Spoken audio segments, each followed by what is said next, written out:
Bayangkan ini, setiap bulan gaji dipotong pajak, harga kebutuhan naik, usaha kecil dipaksa taat aturan.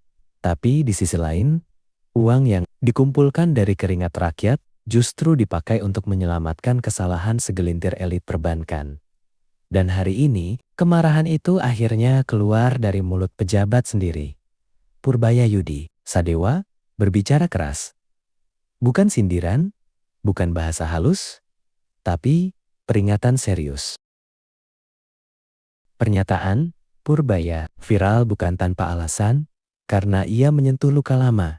Siapa sebenarnya yang menanggung risiko kegagalan bank? Di atas kertas, bank adalah entitas bisnis. Ada manajemen, ada pemilik, ada pemegang saham, tapi dalam praktiknya, saat bank salah kelola, negara turun tangan, dana publik dipakai. Uang pajak jadi tameng. Dan disinilah rakyat mulai bertanya, kenapa kesalahan elit selalu dibayar rakyat? Purbaya tidak sedang marah tanpa alasan. Yang ia soroti adalah mental hazard. Logikanya sederhana. Kalau seorang banker tahu bahwa apapun risikonya, negara pasti menyelamatkan. Maka kehati-hatian berubah jadi keberanian yang sembrono. Ambil risiko besar, kejar untung cepat. Kalau berhasil, bonus. Kalau gagal, negara. Ini bukan sistem keuangan yang sehat. Ini sistem yang memanjakan kesalahan. Dan Purbaya menyebutkannya secara terang.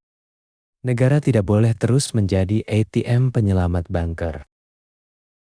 Sekarang kita bandingkan secara jujur.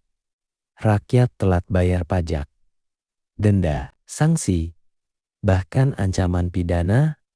UMKM salah administrasi, izin dipersulit, usaha terancam tutup. Tapi bank gagal kelola triliunan rupiah dibahas tertutup. Diselamatkan pelen-pelen dan seringkali tanpa rasa bersalah ke publik. Disinilah kemarahan publik sebenarnya lahir. Bukan karena benci bank, tapi karena ketidakadilan perlakuan. Penting dipahami. Ini bukan tudingan ke satu institusi. Ini soal sistem. Sistem yang selama puluhan tahun membentuk pola, risiko disosialisasi, keuntungan diprivatisasi. Ketika untung, segelintir orang menikmati. Ketika rugi, negara turun tangan. Kalau pola ini terus dibiarkan, yang hancur bukan hanya keuangan negara, tapi kepercayaan publik.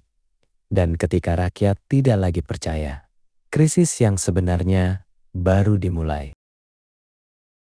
Pernyataan Purbaya penting karena jarang ada pejabat yang berani bicara jujur soal ini. Biasanya narasi yang muncul adalah demi stabilitas, demi sistem keuangan, demi kepercayaan pasar. Tapi jarang yang bertanya, stabil untuk siapa? Pasar siapa yang dilindungi? Ketika satu pejabat mulai mempertanyakan itu, seharusnya publik mendengar lebih serius. Kalau kemarahan ini hanya jadi headline, tanpa perubahan kebijakan, maka dampaknya jelas. Bank akan tetap agresif. Negara tetap jadi penyangga. Rakyat tetap jadi korban tak terlihat. Dan setiap krisis berikutnya akan semakin mahal biayanya. Bukan cuma uang, tapi kepercayaan dan legitimasi negara. Sekarang pertanyaannya tinggal satu. Apakah kemarahan Purbaya ini akan diikuti keberanian politik untuk mengubah sistem, atau sekadar jadi suara keras yang akhirnya diredam oleh kepentingan elit? Karena satu hal tidak boleh dilupakan. Uang pajak bukan dana darurat elit. Itu uang hidup rakyat, dan rakyat berhak tahu kemana uang itu sebenarnya pergi.